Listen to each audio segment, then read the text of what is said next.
ఇక ఈడ కూడా మీ దగ్గర ఒక ఆయన ఉన్నాడు, నక్క చిత్తుల భాస్కర్ రావు అని. ఎవడయా భాస్కర్ రావు? ఎవడు? జానారెడ్డి చెప్పులు మోసినోడు కాదా? జానారెడ్డి ఇంట్లో నీళ్ళ సీసాలు మోసినోడు కాదా?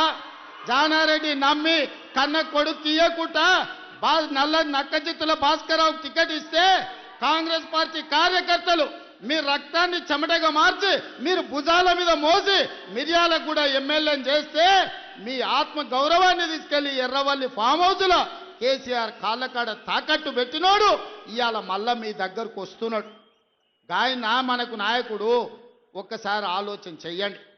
ఇవాళ ఈ నక్క చిత్తుల భాస్కర్ రావు ఇవాళ మనోళ్ళు నామినేషన్లు వేస్తే బెదిరిస్తుండంట మీరు వాపసు తీసుకోవాలని.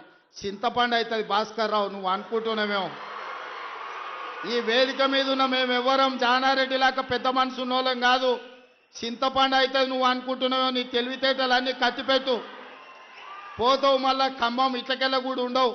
నువ్వేదో తెలివితేటలు అనుకొని ఇక్కడ ఉన్నోళ్ళని బెదిరిస్తా, నాకు జానారెడ్డి సార్ తెలుసు, నాకు రఘువీరెడ్డి సార్ తెలుసు, లేకపోతే నాకు సుఖేందర్ రెడ్డి సార్ తెలుసు, ఈపులు వలిగేటప్పుడు అడ్డం వస్తారు అనుకుంటున్నామేమో.